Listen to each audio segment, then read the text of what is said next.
YouTube videos, the PokerStars annual conference in the Bahamas looks like a lot of fun. There's dancing.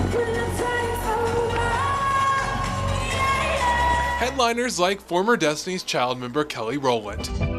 And the food. Free drinks, there's prosciutto and mozzarella, like what more can a guy ask for? I'm having a time of my life. News 4's confirmed the corporation paid for Senate Majority Leader Stephen Horsford to attend the 2011 event. PokerStars also shelled out the cash to fly Majority Whip William Horn and Commerce Chairman Kevin Atkinson to corporate headquarters in Great Britain.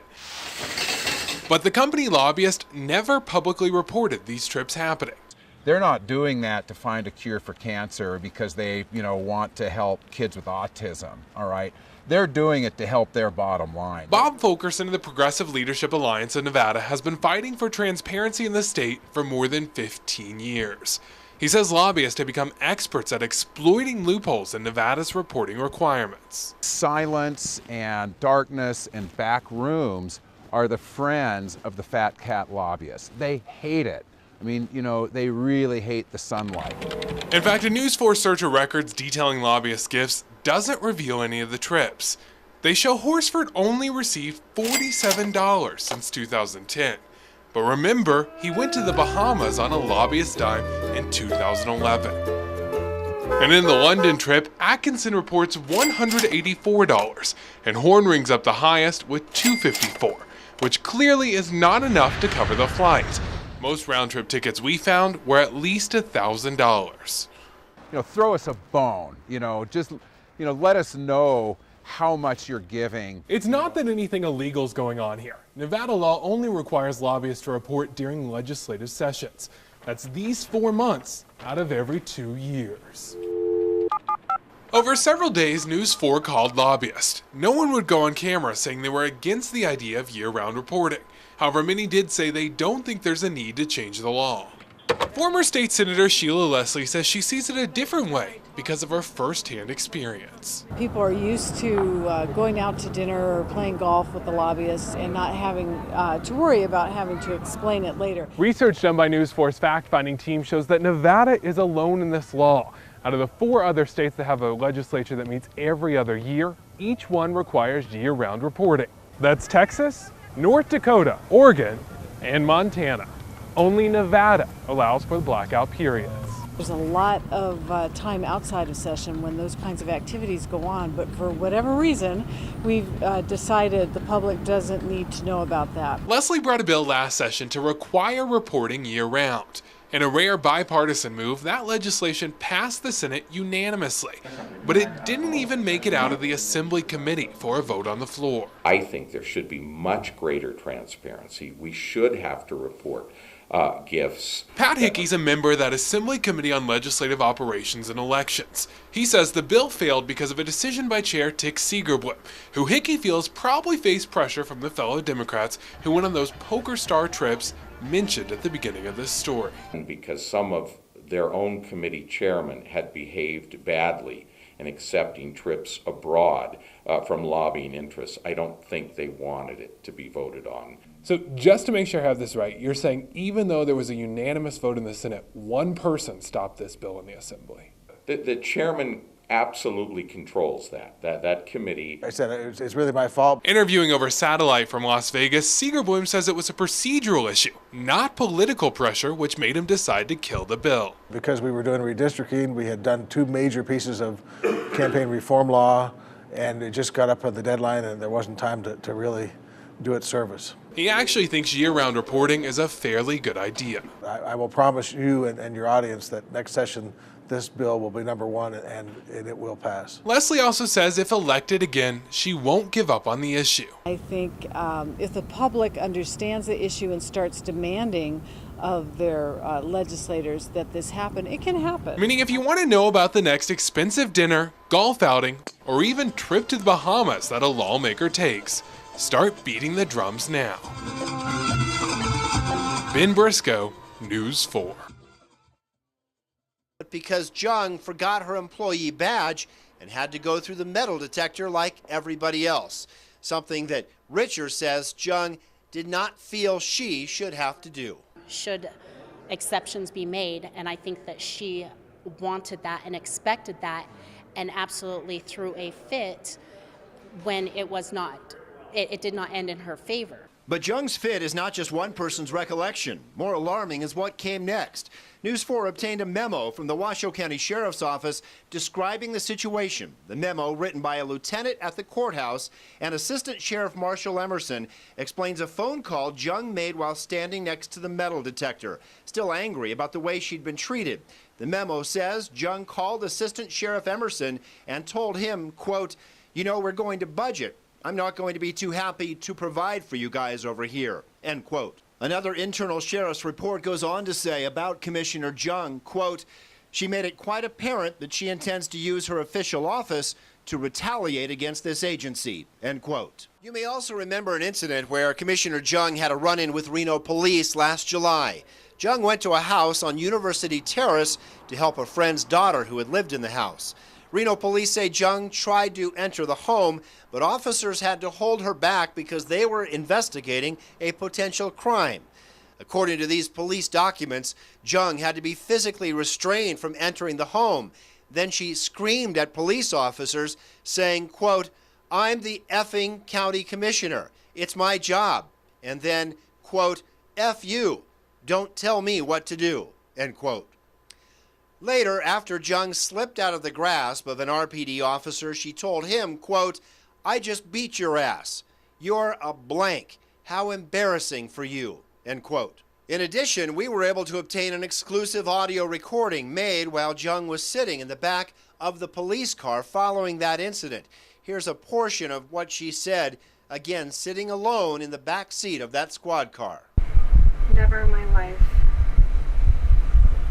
looking out for somebody's life, been treated like trash. And I really thought my friend's daughter had OD'd. And then they say they know there's an open door and they didn't even go in and look. I mean, do you not give people training in drug awareness? I thought she was dead. Police also quote Jung before she was put in the car as telling them it was okay for her to go into the house because, quote, "I have a effing gun too. I have a effing CCW and know how to shoot," end quote. There was another incident with the Washoe County Sheriff's Office involving Commissioner Jung and a gun. It happened in 2008 and was never publicized, but through a public records request, I was able to get a copy of this memo sent to Sheriff Mike Haley from his top-level command staff. The memo describes Kitty Jung, according to a courthouse security officer, attempting to bring a gun and 2 speed loaders through security at the courthouse in violation of state law.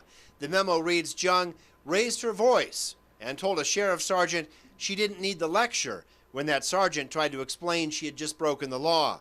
Jung was not arrested, but officers confiscated her weapon while she attended an event at the courthouse. I don't. I'm sorry, Joe. I got to get up to closed session. Commissioner Jung, one question.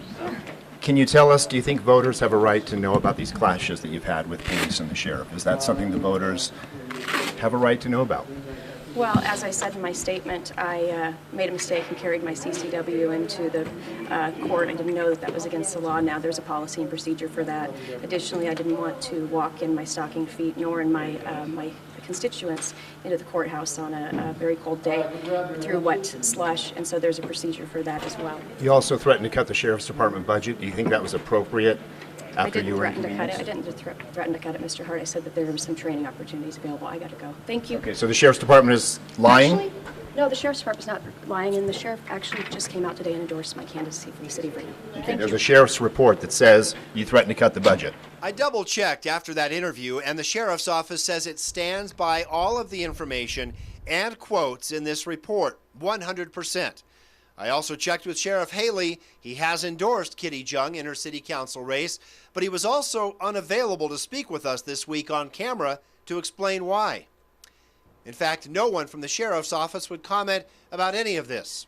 County Commissioner Kitty Jung, after all, oversees the Sheriff's Office and casts key votes on budgets. From around back, you can see a door left wide open through a fence which a few feet down clearly was not closed up. Then over at the main building, this door opened with ease, allowing me into a lobby. We're not going to show any pictures with kids or staff in them to protect their privacy, but behind these wooden doors, you could go into an open gymnasium with almost 50 students playing in it. Prison officials first told News 4 in March there was no need to track possible computer mistakes that may be keeping inmates locked up longer than they should be. Do you think there should be a system in place to track them, since we're talking about inmates' sentences and their lives? Well, Joe, I guess some people would probably say yes, but what's the point of tracking it as long as you fix it? But state lawmakers have a different view, and now the Department of Corrections is facing its first ever sentencing audit to find out whether a computer glitch may be adding false charges to inmates' records. State Assemblyman William Horn, who chairs the Advisory Commission on the Administration of Justice, called for the audit after questioning prison officials about the issue. We need to find out whether or not this is actually happening, and if so, we need to correct it.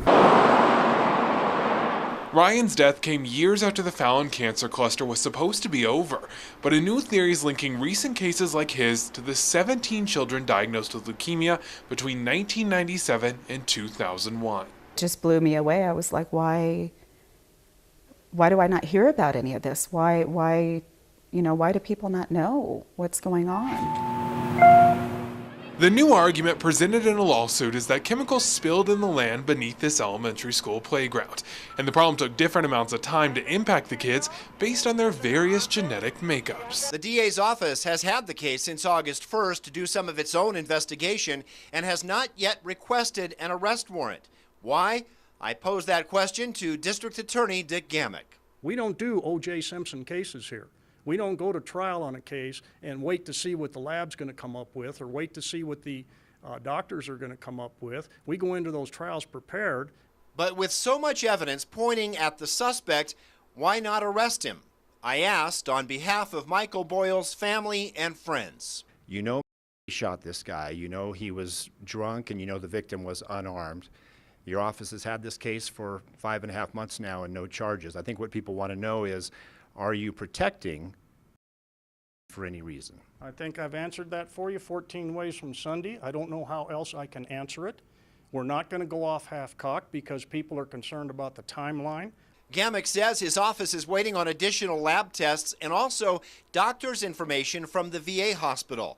Gamick says they believe there could be significant information in the suspect's medical records that would affect the prosecution. But here is where the timeline becomes important. From information given to News 4 from the DA's office, Reno Police, and the VA, the case was turned over to the DA's office in early August. It took about 3 months until anybody asked for the records. When Reno Police called the VA asking how to get the records, that call was made in late October. They asked for the suspect's military records in November through a letter and were denied. So in December, the VA received an administrative subpoena from Police Chief Pitts. That subpoena was rejected by the VA.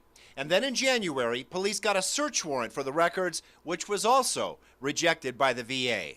And good evening. Some explosive new details are coming out in the battle between a former Reno Police Sergeant and the Reno Police Department. Former RPD Sergeant Jim Stegmeyer says he made the recording this past June while having a conversation with Deputy Chief Dave Evans about Stegmeyer's upcoming internal affairs interview. Now, Stegmeyer was facing possible termination for pointing his gun at other officers while on duty, but in this recorded conversation, Stegmeyer mentioned a pornographic video which he says was sent to him by Wes Myers, an internal affairs investigator for the police department. Now, Stegmeyer says he was told by Evans in this recording not to mention the video to anyone. Stegmeyer says they were specifically talking about the video in this part of the conversation. You can always pull this card out, but once you pull it, it's going to take a lot of people down. But the minute this comes out, we have to do something else. Right. Stegmeyer's attorney, Ken McKenna, says the tape shows major problems with the inner workings at RPD. What the real problem is the internal investigation, who's supposed to be the cops, is broken. They have no integrity, they've lost their moral compass, and they don't have any ethics.